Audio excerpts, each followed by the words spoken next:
پیوستہ کا مطلب ہوتا ہے جڑے رہنا اور امید بہار کا مطلب ہوتا ہے بہار کی امید۔ اب اس نظم میں کیا ہے کہ اقبال نے ایک فرد، جب افراد اکٹھے ہو جاتے ہیں تو وہ کیا بن جاتے ہیں، وہ ایک قوم بن جاتے ہیں۔ تو ایک فرد جو ہے اس کو اقبال نے ڈالی سے مراد لیا ہے، اور جو پوری قوم ہے اس کو اقبال نے شجر یعنی درخت سے مراد لیا ہے۔ اور امید بہار جس کو ہم کہتے ہیں بہار کی امید، لیکن اقبال نے یہاں پر کیا مسلمانوں کا اچھا وقت یا پھر مسلمانوں کی آزادی کے لیے اقبال نے اس کو تشبیہ کیا ہے۔ اور پیوستہ کا مطلب کیا ہوتا ہے، جڑے رہنا، کسی چیز کے ساتھ منسلک رہنا، جڑے رہنا۔ لیکن مراد کیا ہے اقبال کی یہاں پر، اتفاق اور اتحاد، مسلمان قوم کا، مسلمان امت کا آپس کا اتفاق اور اتحاد جو ہے اقبال نے یہاں پر وہ مراد لیا ہے۔ تو پوری نظم جو ہے اس میں اقبال ہمیں کس چیز کا درس دیتے ہیں، مسلمانوں کے آپس کے اتفاق اور اتحاد کا درس دیتے ہیں۔ تو پہلے ہم شاعر کا تعارف پڑھتے ہیں، جیسے ہمیشہ ہم سبق شروع کرنے سے پہلے مصنف کا تعارف پڑھتے تھے۔ تو ہمارے قومی اور ملی شاعر، اچھا بیٹا ایک چیز ہے قوم اور ایک چیز ہے ملت۔ اب قوم اور ملت میں فرق کیا ہوتا ہے، قوم کیا ہے اور ملت کیا ہے، کہ جیسے ہم جو لوگ جتنے بھی مسلمان ہم پاکستان میں رہتے ہیں، ہم اپنے ملک میں رہتے ہیں، تو ہم سب کیا ہیں، ایک قوم ہیں۔ لیکن اگر ہم اسلامی نظریہ ایک قومیت کو دیکھیں، یعنی ہمارے اسلام کا جو قوم بنانے کا ایک نظریہ ہے، جو اسلامی نظریہ قومیت کہلاتا ہے، اس کے حساب سے ہم ایک ملت ہیں۔ ملت سے مراد کیا، جب ہم قوم کے معنوں کو وسیع کر دیتے ہیں، یعنی صرف پاکستان میں رہنے والے مسلمان جو ہیں ہم سب ایک قوم تو ہیں، لیکن صرف ہم ہی ایک قوم نہیں ہیں، بلکہ پوری دنیا میں جہاں جہاں مسلمان موجود ہیں وہ تمام ایک قوم ہے۔ تو جب اس کو وسیع معنوں میں کر دیا گیا قوم کو، تو وہ ملت کہلایا۔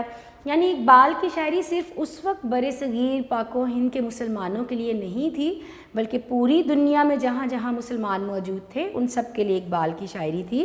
تو ہمارے قومی اور ملی شاعر، مفکر مطلب فکر رکھنے والا، جس کو دانش مند یا اسکالر کہا جاتا ہے، اور نظریہ پاکستان کے خالق، اور یہ بھی ہم سب جانتے ہیں 1938 میں 1933 میں الہ آباد کے سن 1930 میں 1930 میں الہ آباد کے مقام پر علامہ اقبال نے نظریہ پاکستان جو ہے اس کا باقاعدہ ایک نظریہ پیش کیا تھا، ایک جلسے کے دوران باقاعدہ نظریہ پاکستان کو پیش کیا گیا تھا، اور 1938 میں انتقال کیا۔ ہم سب جانتے ہیں پاکستان بننے سے پہلے ہی علامہ اقبال جو ہیں ان کی وفات ہوئی تھی، سن 1938 میں 1938 میں ان کی وفات ہوئی، اور لاہور میں شاہی مسجد کے قریب دفن ہوئے۔ بادشاہی مسجد لاہور کی بہت مشہور اور تاریخی عمارات میں جو شامل کی جاتی ہے، تو وہاں پر ان کو دفن کیا گیا، جہاں اس وقت ان کا ایک چھوٹا سا مزار بھی موجود ہے۔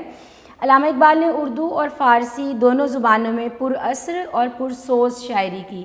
پر اثر رکھنے والی، اور پرسوز کا مطلب ہوتا ہے جس میں درد ہو، جس میں سوز ہو، یعنی جو لوگوں کے دلوں پر اثر کرے۔ چونکہ اقبال کے سامنے ایک پیغام پہنچانا تھا، ان کا مقصد جو تھا وہ مسلمان قوم تک ایک پیغام پہنچانا تھا۔ اقبال نے مسلمان قوم کو سب سے پہلے تو ان کے آباء و اجداد کے جو بہترین کارنامے ہیں، جس وقت مسلمان حکومت کرتے تھے دنیا پر اور ہر میدان میں ترقی پر تھے، علم کے میدان میں اور باقی تمام جتنی بھی چیزیں ہیں، لیکن آہستہ آہستہ کس طرح سے وہ زوال کی طرف آتے گئے، اور یہ حالت ہوگی کہ بر صغیر پاک و ہند میں تو وہ محکوم ہو کے رہ گئے۔ تو اس وقت علامہ اقبال نے مسلمان قوم کو بیدار کرنے کے لیے، ان کو دوبارہ سے ان کے اندر آزادی کا جذبہ پیدا کرنے کے لیے جو ذریعہ بنایا وہ اپنی شاعری کو بنایا۔ تو اس لیے ان کی شاعری میں بہت زیادہ اثر، بہت زیادہ درد پایا جاتا ہے جو پڑھنے والے کے دل پر اثر کرے۔ انہوں نے اپنی شاعری کا آغاز غزل گوئی سے کیا، جس طرح سے رواج تھا پرانے دور کا کہ تمام شاعر جب اپنی شاعری شروع کرتے تھے تو عموماً غزل ہی سے اپنی شاعری کی ابتدا کیا کرتے تھے۔ تو اقبال نے بھی غزل سے ہی ابتدا کی، مگر بعد میں زیادہ تر توجہ نظم نگاری کی جانب مبذول کر دی۔ شروع میں انہوں نے بھی باقی تمام شاعروں کی طرح غزل لکھی، اور اس دور کے جو بہت مشہور شاعر تھے داغ دہلوی، ان کی انہوں نے شاگردی اختیار کی تھی، لیکن پھر چونکہ ان کا مقصد کچھ اور تھا، غزل میں چونکہ ہم مخصوص ایک موضوع کے اندر قید ہو جاتے ہیں، غزل لکھنے کا ایک مخصوص موضوع ہوتا ہے، وہی عشق اور محبت کے مضامین ہوتے ہیں، غم دورہ غم جانا بیان کرنا ہوتا ہے، تو اس وجہ سے نظم میں چونکہ موضوع کی قید نہیں ہے، آپ سیاست پر لکھیں، آپ مذہب پر لکھیں، آپ معاشرتی حالات پر لکھیں، آپ تصوف پر لکھیں، آپ موسموں پر لکھیں، اس میں چونکہ موضوع کی کوئی قید نہیں ہے، تو پھر اقبال نے زیادہ بہتر ذریعہ کس کو سمجھا؟ غزل کی بجائے نظم کو، تو غزل کو چھوڑ کر اقبال نے نظم کی طرف اپنی توجہ جو ہے وہ اب نظم لکھنا شروع کی، کیونکہ قوم تک اپنا پیغام پہنچانے کا یہ زیادہ مؤثر ذریعہ تھا، مؤثر پر اثر یعنی زیادہ بہتر طریقہ کار تھا۔ اقبال کا دائرہ فکر بات کو سوچنے کا انداز، جو لمٹس ہوتی ہیں ہم کہاں تک اور کتنا سوچ سکتے ہیں، یہ ہمارا دائرہ فکر کہلاتا ہے۔ یہ اقبال ہی کی سوچ تھی کہ انہوں نے آنے والے وقت کے بارے میں سوچا کہ جب انگریز یہاں سے چلے جائیں گے اور جاتے ہوئے اقتدار کس کو دے جائیں گے؟ ہندوؤں کو دے جائیں گے، تو برصغیر پاک و ہند سے نہ تو صرف مسلمانوں کا تشخص، ان کی الگ پہچان، ان کی انڈیویجویلٹی ختم ہوگی، اس کے ساتھ ساتھ جو ہمارے آباء و اجداد نے یہاں اسلامی حکومت قائم کی تھی، ہمارا دین قائم کیا تھا، وہ بھی آہستہ آہستہ ختم ہوتا چلا جائے گا، کیونکہ وہ دور تھا جب کفر اور الحاد بھی بڑھ رہا تھا۔ تو پھر ظاہری بات ہے اقبال نے اس دور میں یہ محسوس کیا کہ آنے والے وقت میں اس خطے سے نہ صرف مسلمانوں کی پہچان بلکہ ان کا دین بھی ختم ہو جائے گا، تو اس لیے ان کا دائرہ فکر، ان کا سوچنے کا انداز بہت وسیع تھا۔ مشاہدہ کائنات، اس دنیا کی چیزوں کو بغور دیکھنا، جائزہ لینا، جس کو ہم کہتے ہیں نا کہ جب ہم چیزوں کو بہت غور سے دیکھتے ہیں، سمجھتے ہیں، اور پھر اس کے بعد اپنی رائے یا اپنے خیال کا جو ہم اظہار کرتے ہیں، تو وہ ہمارا مشاہدہ کہلاتا ہے۔ اور مطالعہ بہت وسیع تھا، بہت کتابیں پڑھا کرتے تھے، یعنی نالج بہت تھا ان کے پاس۔ آپ اللہ تعالیٰ اور اس کے رسول اکرم صلی اللہ علیہ وآلہ وسلم کے سچے عاشق تھے۔ نبی کریم صلی اللہ علیہ وآلہ وسلم کے لیے باقاعدہ نعت تو انہوں نے کوئی نہیں لکھی، لیکن بہت جو مشہور اشعار بھی ہیں، بہت خوبصورت اشعار جو ہیں اقبال کے، جو نعتیہ اشعار ہیں، وہ ہمیں ان کی شاعری میں نظر آتے ہیں، اور اس چاہت اور عقیدت کا اظہار جا بجا ان کے کلام میں دکھائی دیتا ہے، اور جو آپ صلی اللہ علیہ وآلہ وسلم سے محبت اور عقیدت کہتے ہیں احترام کو، اور آپ کی ذات سے، آپ کی ہستی سے جو احترام جو تھا ان کو، تو اس کا اظہار بھی ہمیں جگہ جگہ ان کی شاعری میں نظر آتا ہے۔ اقبال نے محض روایتی عشق و عاشقی کے موضوعات سے ہٹ کر، جیسے میں نے کیا بتایا، غزل کیا ہے، وہی روایتی جو پرانا طریقہ کار چلا آ رہا تھا، عشق اور محبت کے جو موضوعات تھے، یعنی غزل کی شاعری تھی، تو اس سے ہٹ کر انہوں نے اپنی شاعری میں کون کون سے موضوعات پر انہوں نے شاعری کی، اب آگے وہ بیان کیے گئے ہیں۔ کائنات، اس پوری دنیا کے بارے میں، اس کے رازوں کے بارے میں، خدا، ابلیس، شیطان کو کہا جاتا ہے، شیطان کا نام ہے ابلیس، لیکن خدا اور ابلیس سے مراد کیا ہے؟ اچھائی اور برائی، نیکی اور بدی، یعنی آپ کے پاس اچھائی کیا ہے، برائی کیا ہے، تو نیکی اور بدی کے بارے میں، عقل و خرد، عقل اور دانائی، چیزوں کو پہچاننا، تصوف، دین سے متعلق جتنے بھی موضوعات ہوتے ہیں وہ تصوف کہلاتے ہیں۔ قومیت، یعنی مسلمانوں کو احساس دلایا کہ ان کو ایک قوم بننا ہے، تو ایک قوم کے متعلق، یعنی مسلمان ملت کے متعلق، قوم کے متعلق ان کی شاعری ہے۔ مرد مومن، مرد کا لفظی مطلب ہوتا ہے بہادر، جو طاقتور ہو، جو بہادر ہو، اس کے لیے، طاقتور شخص کے لیے مرد کا لفظ استعمال کیا جاتا ہے۔ اور مرد مومن کیا ہو گیا؟ ایک ایسا شخص جو اپنے زور بازو، اپنی طاقت، اور پھر اس کے بعد اللہ پر بھروسہ رکھتا ہو، اور اپنی مشکل کے لیے کسی اور سے مدد نہ مانگے بلکہ اپنے بل بوتے پر اور اللہ کی مدد سے اپنی مشکل کو حل کرے، تو وہ مرد مومن کہلاتا ہے۔ اور یہ ایک باقاعدہ ایک پورا فلسفہ ہے اقبال کی شاعری کا، خودی یا مرد مومن، یہ اقبال کی شاعری کا ایک پورا فلسفہ ہے۔ سیاست و مملکت، سیاست کے بارے میں، ملک کے بارے میں، اور خودی و بے خودی، جیسے میں نے ابھی خودی کا نام لیا، خودی خود کو پہچاننا اور بے خودی خود کو بھلا دینا، یعنی ایک جو مومن ہے، جیسے اقبال کا شعر ہے کہ نگاہیں مرد مومن سے بدل جاتی ہیں تقدیریں، کوئی اندازہ کر سکتا ہے اس کے زور بازو کا، نگاہیں مرد مومن سے بدل جاتی ہیں تقدیریں. تو جب خود کو ہم پہچان لیتے ہیں کہ اللہ نے ہمیں کیا کیا طاقتیں عطا کی ہیں تو یہ خود ہی ہے. اور بے خودی خود کو بھلا دینا، یعنی جب ہم اس کے عشق میں خود کو جب پہچان لیتے ہیں تو یہ بھی پہچان جاتے ہیں کہ ہماری اصل میں کوئی حیثیت یا اوقات نہیں. تو یہ باقاعدہ ایک پورا فلسفہ جو ہے ہمیں اقبال کی شاعری میں نظر آتا ہے. اور اس میں کوئی شک نہیں کہ اقبال جیسا عظیم شاعر و فلسفی آج تک پیدا نہ ہو سکا. جتنے بڑے وہ شاعر ہیں، جتنے بڑے وہ فلاسفر ہیں، فکر رکھنے والے، اسکالر، دانش مند، ایسا شخص کم ہی آج تک اس دنیا میں پیدا ہوا. اب آگے ان کی چند کتابوں کے نام ہیں: بانگ درا، بال جبریل اور ضرب کلیم. ان کی اردو شاعری کی کتابیں. اچھا بیٹا، یہاں اردو شاعری کی کتابیں الگ بتائی ہیں، فارسی کی کتابیں الگ بتائی ہیں. تو آپ نے اسی طرح اس کو یاد رکھنا ہے کہ ایم سی کیو اور شارٹ دونوں میں پوچھی جاتی ہیں. بانگ درا تو اردو کی کن کتابوں کا ذکر ہوا؟ بانگ درا، بال جبریل اور ضرب کلیم ان کی اردو شاعری کی کتابیں ہیں. ارمغان حجاز میں بھی کچھ اردو نظمیں شامل ہیں. ایک اور کتاب جس کا نام ارمغان حجاز ہے، اس میں بھی کچھ اردو کی نظمیں شامل ہیں، لیکن اس کا غالب حصہ فارسی میں ہے. اقبال ایک ایسے شاعر ہیں جن کی فارسی کی جو شاعری ہے، پرشین ہم جس کو بولتے ہیں، فارسی کا جو کلام ہے وہ اردو سے کہیں بہتر ہے.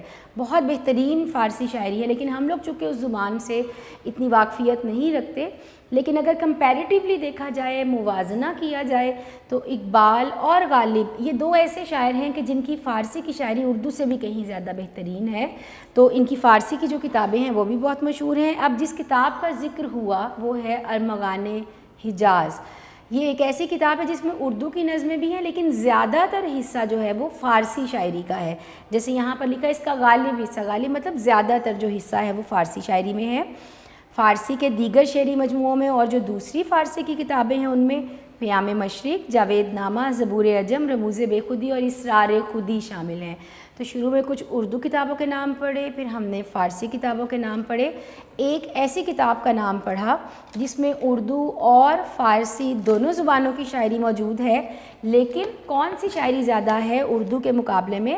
فارسی زبان کی شاعری زیادہ ہے. اور وہ کون سی ہے ان کی کتاب؟ ارمغان حجاز کے نام سے.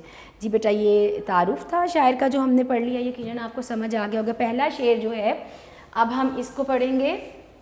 ہمارا شعر نمبر 1 ہے: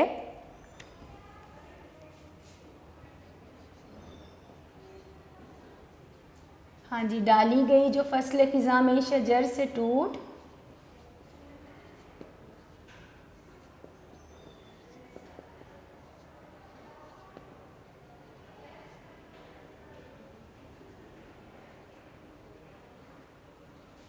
ممکن نہیں ہری ہو صحاب بہار سے.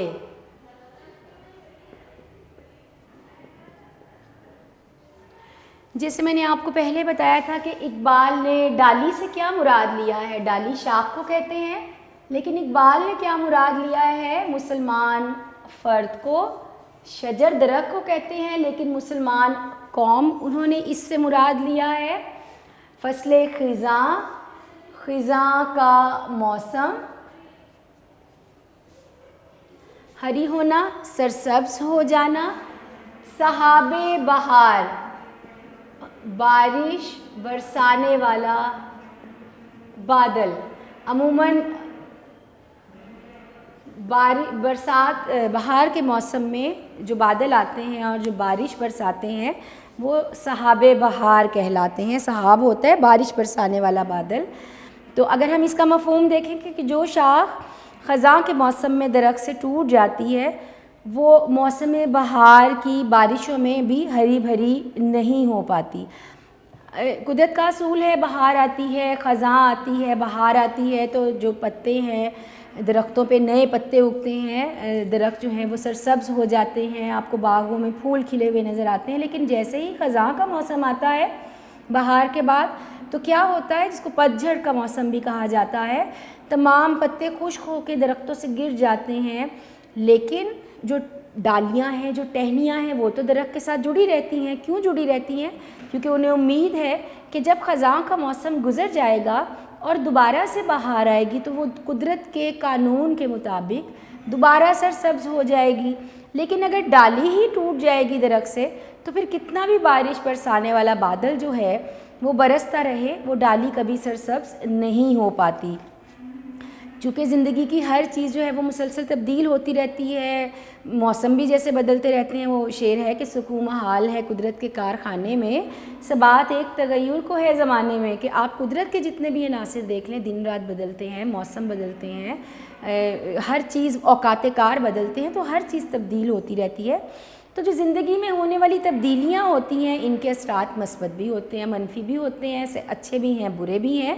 تو اسی منفی تبدیلی کو اگر ہم دیکھیں تو وہ خزاں کے موسم کی صورت میں ہمارے سامنے ہے کہ پتے جو ہیں وہ خشک ہو جاتے ہیں، ٹوٹ جاتے ہیں، گر جاتے ہیں۔ اسی طرح جب بہار آتی ہے، چاہے وہ درخت جو ہے وہ بالکل پتوں سے خالی ہو گیا خزاں کے موسم میں، لیکن اس کے پاس ایک امید ہے کہ جب خزاں کا موسم ختم ہوگا اور دوبارہ سے بہار آئے گی تو میں دوبارہ سے سرسبز ہو جاؤں گا، مجھ پہ دوبارہ سے اچھا موسم آئے گا۔ تو اقبال نے مسلمان قوم کو ایک درخت سے تشبیہ دی اور فرد کو تشبیہ دی ایک شاخ سے، اور کہا کہ جس طرح شاخ درخت سے جڑی رہے گی تو چاہے خزاں کے موسم میں وہ اپنے پتوں سے خالی ہو جائے، لیکن اس کو ایک امید ہے کہ بہار کے موسم میں پھر سرسبز ہوگی۔ تو اسی طرح وہ فرد جو اپنی قوم کے ساتھ، اپنی جماعت کے ساتھ جڑے رہتے ہیں اور اپنی جو زندگی کی بقا ہے وہ قوم سے جوڑ لیتے ہیں، تو پھر وہ قائم رہتے ہیں، وہ کامیابی بھی حاصل کرتے ہیں، وہ آزادی بھی حاصل کرتے ہیں، وہ ترقی بھی حاصل کرتے ہیں۔ لیکن اگر وہ اپنی قوم سے الگ ہو جائیں، یعنی آپس کا اتفاق اور اتحاد چھوڑ دیں، تو کیا نتیجہ نکلتا ہے کہ جو قوم ہے وہ پھر زوال کا شکار ہو جاتی ہے، حکومتیں ختم ہو جاتی ہیں، لوگوں کا عروج زوال میں تبدیل ہو جاتا ہے قوموں کا۔ تو یہی بات اقبال نے یہاں کی ہے، جیسے فرد قائم ربط ملت سے ہے تنہا کچھ نہیں، موج ہے دریا میں اور بیرون دریا کچھ نہیں۔ تو انسان جو اکٹھے ہم زندگی گزارتے ہیں، جس کو ہم گروہی زندگی کہتے ہیں، یعنی ایک معاشرے کی صورت میں، قوم کی صورت میں، تو اقبال کے نزدیک یہ بہت ضروری ہے، کیونکہ اقبال یہ سمجھتے ہیں کہ جو شخص اپنی قوم سے وابستہ رہے گا، جڑا رہے گا، تو پھر وہ ترقی کر پائے گا۔ جیسے قرآن پاک کا بھی ارشاد ہے کہ ایمان والو اللہ کی رسی کو مضبوطی سے تھامے رہو اور تفرقے میں نہ پڑو۔ تفرقہ آپس میں فرق کرنا، نا اتفاقی ہو جانا، یعنی آپس میں اتفاق اور اتحاد سے جڑے رہو اور نا اتفاقی نہ کرو، اور اللہ کی رسی کو، یہاں اللہ کی رسی سے مراد کیا ہے؟ قرآن پاک۔ تو جب ہم اللہ کی تعلیمات سے جڑے رہیں گے، آپس میں اتفاق اور اتحاد سے رہیں گے، تبھی کامیابی حاصل کریں گے۔ پورے شعر کو دیکھ کے سمجھ میں کیا آیا کہ چونکہ برصغیر پاک و ہند میں مسلمان اس وقت غلامی کا شکار ہیں، تو اقبال کہتے ہیں کہ چاہے تم پہ برا وقت ہے لیکن اپنی قوم سے جڑے رہو، کیونکہ جو ڈالی اپنے درخت سے جڑی رہتی ہے، چاہے خزاں کا موسم آ جائے وہ پھر سے سرسبز ہو جاتی ہے جب اس پہ بادل برستا ہے، بہار آتی ہے۔ تو تم بھی چاہے اے مسلمان قوم، چاہے تم اس وقت برے حالات کا شکار ہو، غلامی کا شکار ہو، لیکن اگر آپس میں اتفاق اتحاد رکھ کے کوشش کرو گے تو یقیناً تم پہ اچھا وقت آئے گا، تم بھی سرسبز اس ڈالی کی طرح ہو جاؤ گے جو خزاں کے موسم میں بالکل پت جھڑ کا شکار تھی۔ تو آپس کے اتفاق اور اتحاد کو اگر سامنے رکھو گے تو تم بھی کامیابی اور عزت حاصل کرو گے۔ جی آگے اب ہم اپنا شعر نمبر 2 پڑھتے ہیں۔ ہے لا زوال عہد خزاں اس کے واسطے،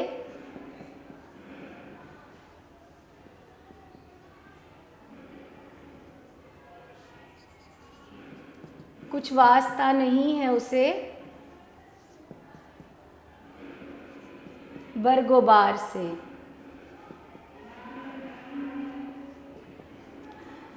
ہے لازوال عہد خزاں اس کے واسطے، کچھ واسطہ نہیں ہے اسے برگ و بار سے۔ لازوال کبھی ختم نہ ہونے والا،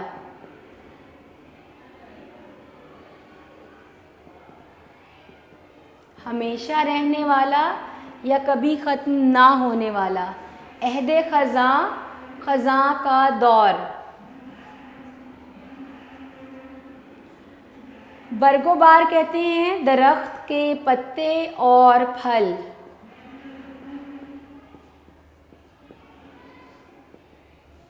اگر ہم مفہوم دیکھیں اپنے اس شعر کا کہ جو شاخ، اب یہ ہمارے پہلے شعر کے ساتھ ہی جڑا ہوا ایک دوسرا شعر ہے کہ جو شاخ اپنے درخت سے الگ ہو جاتی ہے تو پھر کیا ہے، ہلا زوال عہد خزاں اس کے واسطے، جو خزاں کا دور ہے پھر وہ ہمیشہ اس پہ رہتا ہے، کچھ واسطہ نہیں ہے اس سے برگ و بار سے، اور درخت پر آنے والے نئے پتے، پھل، پھول، ان سے اس کا کوئی تعلق نہیں رہتا۔ تو مطلب کیا ہو گیا اس کا؟ تو یہی بات اقبال یہاں پر کہہ رہے ہیں کہ جو درخت سے ٹوٹی ہوئی شاخ ہے وہ ہمیشہ کے لیے خزاں رسیدہ رہتی ہے، یعنی اس کی خزاں جو ہے، اس کا جو برا موسم ہے، یعنی ایک قوم کا فرد جو اپنی قوم سے الگ ہو جائے تو پھر برا وقت ہمیشہ اس پر رہتا ہے، کبھی بھی وہ وقت اس سے ختم نہیں ہوتا۔ تو اس کو درخت پر آنے والے پھل، پتوں سے، پھولوں سے کوئی واسطہ تعلق جو ہے وہ اس کا نہیں رہتا۔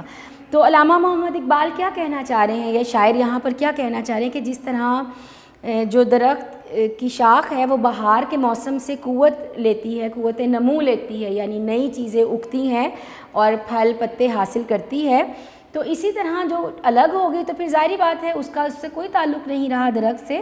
تو اسی طرح جو شخص اپنی قوم سے الگ ہو گیا تو پھر کیا ہوتا ہے کہ خزاں کا جو موسم ہے مستقل طور پر اس کا مقدر ٹھہرتا ہے، یعنی پھر تباہی، بربادی، غلامی جو ہے وہ ان قوموں کا مقدر بن جاتی ہے جو آپس کا اتفاق اور اتحاد ختم کر دیتے ہیں۔ اقبال ہی کا شعر ہے، وہ بتانے رنگ و خوں کو توڑ کر ملت میں گم ہو جا، نہ تو رانی رہے باقی، نہ ایرانی نہ افغانی۔ تو یہاں پر اقبال یہی کہنا چاہ رہے ہیں کہ رنگ نسل کے امتیازات کو، فرق کو ختم کر کے وہ ان کی یہ خواہش ہے کہ جو مسلمان ہے، جو مسلمان امت ہے، وہ ایک واحد کی طرح ڈھل جائے، یعنی ایک مسلمان قوم بنے۔ یہ نہیں کہ ایک ہی مسلمان قوم میں مختلف فرقے ہیں، مختلف گروہ ہیں، مختلف مسالک ہیں۔ تو یہی اقبال سمجھانا چاہ رہے ہیں کہ فرقہ بندیوں میں بٹنے کی بجائے آپس کے اتفاق اور اتحاد سے اپنی قوم کو مضبوط کریں، کیونکہ جو ڈالی پھر شجر سے الگ ہو جاتی ہے تو اب درخت پر آنے والے نئے پتوں سے اسے کوئی تعلق واسطہ نہیں رہتا۔ تو جب آپ اپنی قوم سے، ایک فرد اپنی قوم سے الگ ہو جائے گا، یعنی افراد جو ہیں وہ اتفاق اتحاد سے نہیں رہیں گے، مختلف فرقوں میں بٹ جائیں گے، مختلف گروہوں میں بٹ جائیں گے، وہ لسانی فرقے ہیں، وہ آپ کے مذہب کے مسلک ہیں، تو جب آپ ان فرقوں میں بٹ جاتے ہیں تو کیا ہوتا ہے کہ آپس کا اتفاق اور اتحاد کھو دینے سے پھر آپ ہمیشہ کے لیے زوال کا شکار ہو جاتے ہیں۔ دنیا میں جو مختلف قومیں ہیں وہ ترقی کرتی ہیں، وقت کے ساتھ ساتھ آپ کبھی بھی اس حصہ نہیں بن پاتے ہو۔ جس طرح درخت کبھی بھی نئے پھل پتوں سے جو شاخیں ہیں وہ فیض یاب ہوتی ہیں، لیکن جو الگ ہو گئی اس پہ تو ہمیشہ خزاں کا دور رہے گا۔ تو آپ بھی اگر اتفاق سے رہو گے، جڑے رہو گے، اکٹھے رہو گے تو طاقتور رہو گے، آزادی پاؤ گے، اور اگر آپس کا اتفاق کھو دو گے تو غلامی کا شکار ہو جاؤ گے۔ جیسے اقبال ہی کا شعر ہے، قوم مذہب سے ہے، مذہب جو نہیں تم بھی نہیں، جذب باہم جو نہیں، محفل انجم بھی نہیں، کہ آپس میں اکٹھے رہو گے تبھی ایک قوم بن پاؤ گے۔ جی بیٹا یقیناً آپ کو سمجھ میں آ گیا ہوگا۔ شعر نمبر 3 آگے اب جو ہے ہمارا ہم وہ پڑھنے لگے ہیں۔ تو ہمارا شعر نمبر 3 ہے تیرے گلستان میں بھی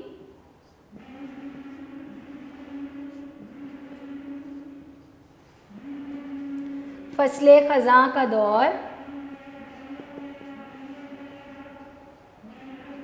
خالی ہے جیب گل،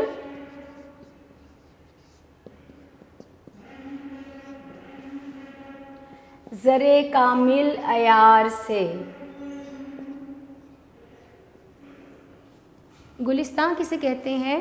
سیدھی آسان سی بات ہے، باغ کو۔ فصل خزاں، خزاں کا موسم، جیب گل لفظی مطلب ہے، یہاں میں چونکہ لفظی مطلب لکھ رہی ہوں، مراد کیا ہے وہ میں آپ کو بھی سمجھاتی ہوں۔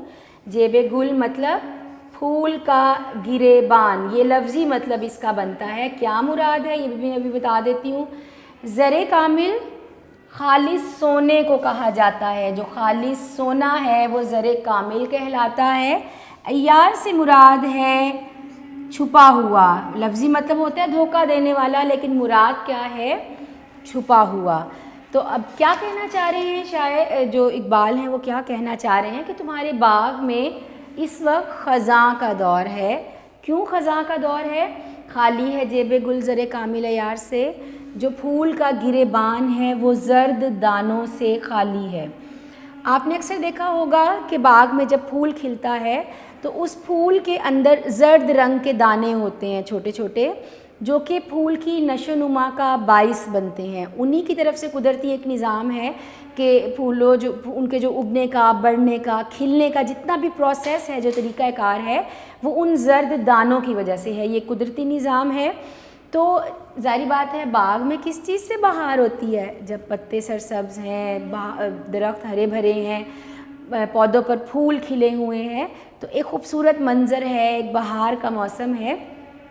تو جب پھول مرجھا جائیں، پھولوں کے اندر موجود زرد دانے ختم ہو جائیں جو پھول کی نشو و نما کا باعث ہیں، اور پھول مرجھا جائیں تو کیا نظر آتا ہے؟ ہر طرف خزاں کا دور نظر آتا ہے. یعنی اس چیز کی پہچان ہے، اگر پھول نہیں کھلے ہوئے، بے رونقی ہے، ویرانی ہے آپ کے باغ میں، تو اس کا مطلب ہے خزاں کا دور ہے اور بہار کا دور نہیں ہے.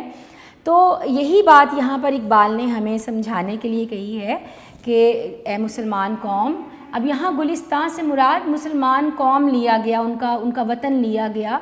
تو اے مسلمان قوم، تمہارے باغ میں بھی خزاں کا دور ہے، کیونکہ یہاں جو گلاب کے پھول ہیں وہ زرد دانوں سے محروم ہیں. جو نباتات ہوتے ہیں، جو درخت پودے ہوتے ہیں، ان کی افزائش میں جو زرد دانے ہیں، چونکہ ان کا بہت اہم کردار ہوتا ہے، اور چونکہ خزاں کے موسم میں یہ جو نباتات میں یہ جو قوت ہوتی ہے نئے پودے کھلنے کی، نئے درخت بنانے کی، تو وہ نہ ہونے کے برابر ہو جاتی ہے. اول تو پھول کھلتے ہی نہیں، اور اگر کھلتے بھی ہیں تو ان کے اندر وہ زرد دانے موجود نہیں ہوتے. تو اقبال کا بھی یہی موقف ہے کہ امت مسلمہ میں اب ایسے افراد ہی موجود نہیں ہیں جو ہماری قوم کی کشتی کو بھنور سے نکال سکیں. یہاں زر کامل عیار سے مطلب ہے کہ ایسے لوگ جو ہماری قوم کو مشکل اور مصیبت سے نکال سکیں. کیا غضب ہے کہ اس زمانے میں ایک بھی صاحب سرور نہیں. مطلب آپ کے ایسا دور چل رہا ہے، وہ اس طرح کا وقت ہے کہ کوئی بھی ایک ایسا شخص نہیں ہے جو قوم کی حالت کو تبدیل کر سکے. تو اقبال کی شاعری میں بڑی شدت سے ہمیں اس چیز کا احساس ملتا ہے کہ وہ افراد جن میں قوموں کو سنبھالنے اور ان کو ترقی دینے کی صلاحیت ہوتی ہے، ہماری بدقسمتی کیا ہے کہ اب وہ امت مسلمہ میں نہیں ہے. یعنی پہلے جو حکمران ہوا کرتے تھے کتنی سادہ زندگی بسر کرتے تھے، بڑے بڑے بڑے اعظموں پر حکومتیں ہوا کرتی تھیں، سادہ لباس، سادہ خوراک. کیوں برصغیر پاک و ہند میں مسلمان حکومت کو زوال شروع ہوا؟ کہ جو حکمران تھے عیش و مستی کے دل دادا ہو گئے. تو نتیجہ کیا نکلا؟ اتفاق اتحاد چھوڑ دیا، دین چھوڑ دیا، تو پھر آہستہ آہستہ غلامی کا، محکومی کا شکار ہوتے چلے گئے. تو اب ایسے لوگ ہی موجود نہیں ہیں قوم میں کہ جو مسلمانوں کو اس مشکل سے نکال سکیں. اگر وہ ماضی اور حال کا موازنہ کرتے ہیں تو اب چونکہ ویسے لوگ ہی نہیں موجود. کبھی اے نوجوان مسلم تدبر بھی کیا تو نے کہ اے مسلمان نوجوان، کیا کبھی تم نے سوچا وہ کیا گردوں تھا کہ تو جس کا ہے ایک ٹوٹا ہوا تارا؟ گردوں کہتے ہیں آسمان کو، کہ کبھی مسلمان آسمان ہوتے تھے، ترقی پر ہوتے تھے، بلندی پر ہوتے تھے، اور آج کیا ہے؟ ایک ٹوٹے ہوئے تارے کی مثال ہے، یعنی جن کی کوئی حیثیت اوقات نہیں ہے. تو وہی بات اقبال کہہ رہے ہیں کہ اپنے آباء و اجداد کو دیکھو. پہلے ہماری قوم میں ایسے لوگ موجود تھے جنہوں نے قوم کو سنبھال رکھا تھا. تجھے آباء سے اپنے کوئی نسبت ہو نہیں سکتی کہ تو گفتار وہ کردار تو ثابت تو ثابت وہ سیارہ، کہ آپ تو صرف باتیں کر سکتے ہیں، کردار کا یہاں کوئی نہیں. تو یہی بات اقبال کہنا چاہ رہے ہیں کہ اپنی دنیا پیدا کر اگر زندوں میں ہے، سر آدم ہے ضمیر کن فکاں ہے زندگی، تو آپ تبھی اپنے آپ کو بدل سکتے ہیں، اپنے حالات کو بدل سکتے ہیں جب آپ ہمت اور کوشش کریں گے.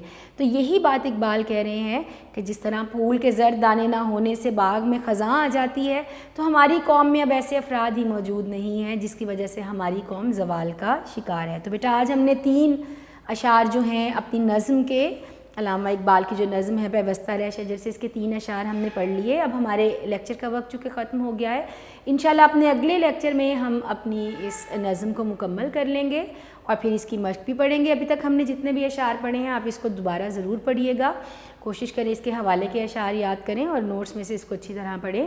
تب تک کے لیے بیٹا بہت شکریہ. اللہ حافظ.